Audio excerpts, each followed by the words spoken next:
The following program was produced by an independent community producer. The opinions expressed do not necessarily reflect those of the ECAT staff or board of directors.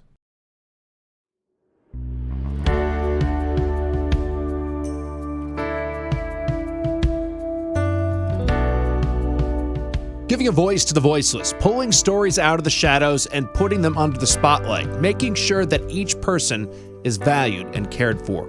This is Humanity First with Peter Evers, presented by BAMSI. Hi, everybody, and welcome to Humanity First. This is the last show that we're going to be doing before the holidays begin. It is Thursday today, and it's great to have you with us. Today, we are actually going to have a great conversation with somebody who I know quite well, having lived in New Hampshire for a long time. Dean Spiliotes is a professor at Southern New Hampshire University who really looks at civics and politics and has a real sort of finger on the pulse of what is going on, certainly with the upcoming elections. But also some of the political issues, and we're going to talk a little bit about the Israeli-Hamas issue and talk about where there are points of agreement, because at the moment those two seem so far apart, and there are so many conflictual places in the world. We thought it'd be useful to talk a little bit about how we get to consensus, how we get to peace. But before that, I was actually thinking about my younger days and the holidays, and how all of my planning for Christmas presents in my youth was done on Christmas Eve. Certainly when I was in college, I would meet my friends in a place called Hull, which is in England, and we'd go to the pub and have a few pints and end up buying my family presents that were completely useless. I'll give you an example. I bought my mother an ashtray, and she had never and still hasn't smoked a cigarette in her entire life. And I was thinking about that because when I speak to folks nowadays, it's always the conversation begins, are you ready for the holidays? And people say, no, I'm not. I can't believe how quickly it comes up on us. And it's a little bit strange in a way, because every year it's exactly the same, but still the same thing happens with us. Even as we make our way through life, there's a couple of things happen to us. Certainly in our adolescence and into early adulthood, our frontal lobes, which are where the decision making is made in our brain, sort of come together and mature. In fact, they don't really mature until they're in their early to mid 20s. So we make a lot of decisions as young people that aren't always well thought out and don't have a great deal of experience, and we tend to be reactive to things. And as we go through life, we become, those frontal lobes develop, and we also learn from experience. We learn from the experience of making mistakes that that experience is sort of banked in our brain, and we make different decisions as we get older, for the most part. But it seems to me that the holidays is an exception for that, because it is rare that I ask somebody if they're ready and prepared for the holidays, for them to say, oh, yeah, no, everything's going great and we've got everything ready. I hope you have. I hope that your holidays will be wonderful this year, and you get them to spend them with people that you love and your friends. Just a word for our residential folks at our organization, BAMSI, who will be working on Christmas Day and the days surrounding it. Thank you so much for agreeing to care for some of the more vulnerable people in the Commonwealth. And that goes for everybody who's working this Christmas Day. We'll be right back. Giving a voice to the voiceless, pulling stories out of the shadows and putting them under the spotlight, making sure that each person is valued and cared for. This is Humanity First with Peter Evers, presented by BAMSI. Hi, everybody, and welcome back to Humanity First. And as promised, we have Dean Spiliotes with us, who is a voice very well known to the denizens of New Hampshire, and somebody who has worked in the political environment for decades, and at the moment is a professor at Southern New Hampshire University. Dean, hi, how are you? Hi, it's good to be with you, Peter. Thank you so much for agreeing to do this. couple of things that I have promised listeners and viewers that we'll talk about are the situation in Gaza at the moment, and just talking a little bit around the rise in anti-Semitism and Islamophobia, should I say. But because you have a front seat in New Hampshire, because New Hampshire is first in the primary, and maybe we can talk a little bit about that and the threat to that. This front seat must be fascinating for you every 4 years. And I'm fascinated at the moment in terms of what's happening with the Republicans. Everybody is beginning to notice Nikki Haley, whereas it seems to me, or seems to us in Massachusetts, that she really wasn't a factor in the conversation because the front runner, Donald Trump, was so far ahead. What's going on? Is this relative to Trump's waning in terms of everything that he's fighting against, or is Nikki Haley beginning to ring some bells with people? It's been really fascinating to watch, and as you mentioned, I've been up here with a front row seat for about 30 years now. So I've seen a lot of these primaries come and go, and a lot of candidates rise and fall. And Nikki Haley started quite early. If you remember, she got into the race. I think it might have been as early as February of this year, when there weren't a lot of Republicans up here doing much campaigning, and she got in early, started laying the initial groundwork for a campaign up here. Not much happened for a number of months. And a lot of us kind of wondered about why she wasn't really getting any traction, given her background as a governor and ambassador, and people have always had a sense of her as a politician, and we thought she might get a little more traction. I think the debates really were the changing moment for her. She's gotten uniformly good reviews. I mean, some performances have been stronger than others, but they've all generally been positive, and that's helped her. So it's a combination of that. It also, voters up here, we have what's called a modified open primary, in which if you're independent, you can vote in either presidential primary on the same day. If you're a member of one of the two parties, you have to change your party registration. But if you're an independent, which about 43% or so of our voters are, you can pick a primary. So there are a lot of interest in her from independents, from moderates, and Republicans looking for somebody other than Donald Trump. And I think for a long time, people were kind of looking back and forth between her and Chris Christie, and even some folks looking at Ron DeSantis. And I think it has started to coalesce around her a little bit more. You look at the most recent poll that just came out of St. Anselm, I think yesterday. Trump is at 44 in New Hampshire. Haley's like at 30% now, and Chris Christie's all the way down at 12. I think Ron DeSantis is at about 6%. Yeah. So the anti-Trump vote is starting to coalesce around her.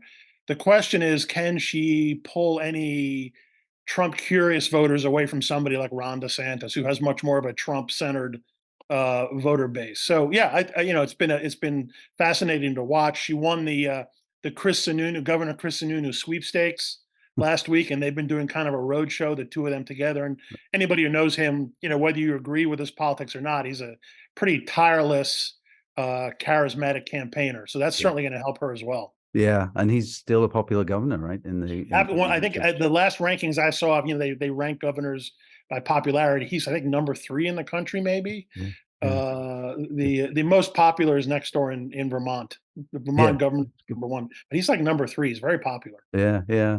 I'm not surprised by that because of his personality, I Yeah, suppose, and of course he's had a little bit of political history behind him. sure. But just going back to Chris Christie, you mentioned there, I was fascinated in the debate when Chris Christie sort of stood up and defended Nikki Haley. Was that wise of him to do so? Because we saw Nikki Haley get a bump, and poor old Chris Christie seems to have fallen further. But I think he did a really good job with that. Yeah, it's interesting. There's almost kind of a generational split on how people interpreted that. Some people I spoke to thought it was nice, it was chivalrous, it was the right thing to do. Others thought it was patronizing. But it reminded me of, if you remember, we had a similar episode back in 2016 when Carly Fiorina was running for the Republican nomination.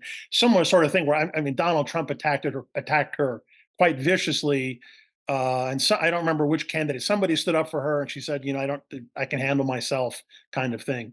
Um, the issue for Chris Christie is he's running for the Republican nomination in a party where he's tremendously unpopular. Independents like him, moderates like him, but like the core Republican voters who participate, who might be comfortable voting for somebody like Nikki Haley or Ron DeSantis, they just don't like him.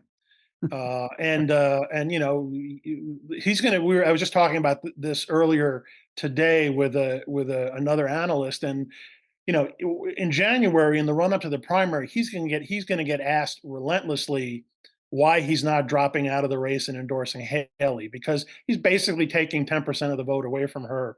That would literally pull her even with Donald Trump. So if his goal is to stop Trump from being president, which is part of what he says, it's gonna be a lot of pressure for him to drop out. Yeah, it's really interesting, isn't it? Because you think about the last election, Pete Buttigieg, for instance. Mhm. The Democrats seem to have more power with their candidates to tell them when they need to get the heck out of it. And if you remember last year, how that turn, I'm not sure the Republicans can do that as easily as the machine from the Democrats seems to be able to do it. Yeah, I mean, it's always a bit of a challenge because just the nature of presidential politics now is it's very campaign centered. I mean, the National Party has some power, but there are some limits on their ability to do that. And I think part of it was, I think Buttigieg is sort of just a fundamentally different personality than Chris Christie, and I think he was kind of playing a longer game, and he went from being a mayor in a relatively small city to this national prominence, and I think he was sort of pacing himself. He had a very successful run in primary and gave him tremendous national visibility. But I don't think he's in any rush. He's going to be around for a while. Right. And look where he is now as a Yep, result of all of that. Yeah. absolutely. Just going back to the politics of personality, you mentioned about people don't like people, and it's so. I mean, I suppose it's since the debates with Kennedy and Nixon, right? That TV has sort of established or formed attitudes about candidates that people have no real idea about. And I was thinking about Elizabeth Warren, who I think is a good senator and works really hard. And do you remember when she made that video when I think she was running for president, and she sort of opened a beer and her husband was in the background, Yeah. and that pretty much did for her. I mean, I don't think she was really going to do well anyway in that run, but people just responded to her in a way that had nothing to do with her qualities or policies or where she wanted to go. People just didn't like her, right? Yeah. Yeah, I mean, there's a whole theory in political science about what we call either the personal or public presidency, and it's the idea that modern technology certainly began with television. I mean, even you can go back as far as radio, but certainly with television. And Kennedy is always viewed as the pivotal moment in this transformation. Television, and now digital media, smartphones, etc. It gives voters a direct connection to candidates and kind of a personal sense of candidates that they wouldn't have had 100 years ago or 75 years ago. And so we demand different things from them now. And it's become very personal, and they have to be likable. It's the "who would you like to have a beer with" Yeah. question. And the flip side of that is if you attempt to be kind of an everyman or a regular Joe, and people don't find it believable, you're toast. And I think that Elizabeth Warren, for whatever reason, I talked to some people who said it was a function of gender politics and kind of sexism. Other people said no, it's not sexism. I'd be happy with a female president. I just don't like her. Just kind of, it was a very personal reaction. It was fascinating to talk to people about why they did or did not like her. The people who liked her were very passionate Yeah. about her. Yeah. The people who did not like her, they couldn't explain why they didn't like her. They just They didn't find didn't. her authentic. Yeah, it was just she just kind of rubbed them the wrong way. And so when politics is increasingly driven by that sort of personal connection, you run into those kinds of situations. Yeah, I mean, one of those things I guess Nixon learned was don't sweat on television, right? And Yeah, his poor old Rudy Giuliani probably found that out yeah, as well. But yeah. That was the famous. People who listened on the radio thought Nixon won, and people who watched on TV thought Kennedy won, and the Nixon campaign accused the Kennedy folks of turning up the temperature in the studio, and well, and Kennedy, and interestingly enough, Kennedy spent a fair bit of time before the debate thinking about things like what kind of makeup to wear, like how to present Yeah. himself. Very focused on the visual in a way that politicians just previously were Right. not familiar with. Right. Maybe the New England Patriots were organizing that. No, I'm sorry. But yeah, well, thanks, Dean, and it's a really good insight into what's going on. And again, it's going to be a fascinating year. The yard signs are up, right, already. Yep. Oh, absolutely. Yeah, certainly on the Republican side. The Democratic side, it's just been because of all the stuff with the Democratic National Committee and the rules, changes in the rules, and Yeah. et cetera. It's just been very odd. There's just Yeah. not a lot of conversation on the Democratic side, but the Republican side has just been quite interesting. Yeah. Yeah. Awkward, I suppose you would Yeah. say, if you're Yeah. a Democrat. Yeah. Absolutely. Um, the other thing that I'd love to chat about and get your thoughts about is what's going on. Not so much what's going on in Israel and Palestine, and not so much that's going on from early October onwards, because we all know that there are terrible things happening in Palestine right now, and terrible things happened in Israel.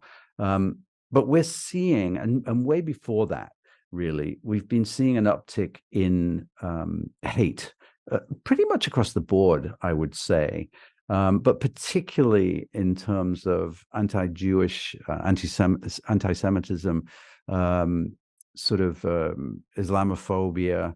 What's going on? Why is this hate going around our country? And by the way, it's not just our country; it's Europe as well. Yeah, it's interesting. When I learned that I would be discussing this with you, I kind of gave it a lot of thought, and I really think of it as not so much that it's increasing now in a way that we've never seen before. I think it's actually quite cyclical.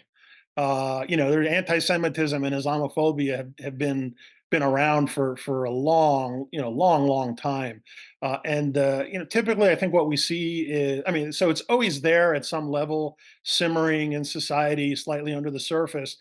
And then we have these sort of moments, these kind of flare-ups, whether it's Islamophobia surrounding 9/11. It's very difficult to be a Muslim American after 9/11, Yep. or the Muslim ban with Donald Trump when he first became president, or any time something in Israel is kind of central to global politics, that bubbles up, and that's part of it, but that's not all of it. The other two things I would say is, one is technology. We were just talking about changes in technology, kind of the intimacy of communication now, social media, digital technology, our phones, have given people kind of a comfort level, because they can kind of self-select who they're talking to, so they get a lot of kind of echo chamber, Right. self-reinforcement. So part of it is, a comfort of like who they're talking to, but also just kind of, feeling like you're at home yelling at the television, except you don't. It's artificial. You don't realize that potentially millions of people are going to see and hear this. So there's sort of this false security, augmented by technology. These sort of big moments in our history, and I do think that Donald Trump certainly gets some of the kind of proximal cause for this as well. I mean, in the sense that he kind of, I mean, you heard a lot of people say, well, he created a permission structure, or just kind of his sort of openness to go down these roads, with him in particular, with the Muslim ban and the Islamophobia, but just in general, kind of in the public sphere, kind of that blurring of the public and private sphere. I think that has accelerated a lot of this, whether it's white supremacy or Islamophobia or even anti-Semitism. So I think the three things: the technology, kind of the openness of communication, and just these big moments like what's going on in the world now. Yeah. Really, you get this just incredible flare-ups, and then you're like, "Oh yeah, I forgot that's always been around." That's right. Like we've forgotten about what's happening in the Ukraine at the moment a little bit, Yeah, right? absolutely. I mean, yeah, exactly. And you remember how that was when that first started, and Yeah. how focused everyone was on, what was Poland doing, and what were the other NATO countries right along the border there. And yeah, I mean, it's dizzying, Yeah. the kind of the global politics at the moment. Do you think I mean, the other thing that I was thinking about the other day is that the message that people have to get, and I always think of my dad in England. He would watch the BBC, and all of a sudden, after he retired, the BBC would do I can't remember, it's called Red Spot or something, which is like the headlines would flash at you, and he became quite obsessed with it, and Oh, yet interesting. you would only have two lines of news. And sometimes the nuance is lost, right? Because the messages are so short. Our attention span is apparently supposed to be not very much. But if you think about, my daughter said to me something like, well, your generation don't understand what's going on in Palestine. And I thought, well, that's kind of an interesting thought. But is that because people are not distinguishing between a Zionistic government in Israel and Jewish people, or Hamas and Palestinian people? Because, we've got to start there, right? I mean, rather than just sort of pigeonholing people. Yeah, I mean, I think it's probably a little bit of all of that. I think that, I have spent I've been teaching here in New Hampshire steadily at the university level for 30 years. And so I've been around the same age group decade after decade, the sort of, 18 to 20, 22-year olds. And even little things like proximity to World War II, and and the extent to which, I mean, I grew up in the 60s and 70s, and that my dad fought in World War II, and my uncles were all fought in World War II, and so the kind of the Holocaust, and kind of the post-war order, NATO, all this, the Cold War, doing the drills where you line up and face the wall, the bomb blast drills, Yeah. all that stuff. We just have a fundamentally kind of different understanding of the world order and what was at stake than somebody who is 40 years younger. And so the question is, how do you kind of preserve those important aspects of our history while understanding that it's a fundamentally different generation now than when I was in college 40 years ago. It's just a different experience now, and I see that Yeah. with my own eyes Yeah. every year. Yeah, I bet you do. And having been to the Holocaust Museum a couple of times Yeah, with my kids, and you go in and they give you a little card, and that is a child, and then after you've been yeah, through, it tells you the story of what happened to that child. Is really they're doing a wonderful job, I think, carrying that mission forward. But Dean, yeah. unbelievably, we're out of time. That seemed like 2 seconds to me. I really appreciate it, and hopefully we can talk another time about what's going on, maybe closer to the election, and get your thoughts about that. I'd be happy to do it. It felt like we were just scratching the surface. Totally. Thank you so much. Bye. No, it's my pleasure, Peter. Thanks. And happy holidays to everybody.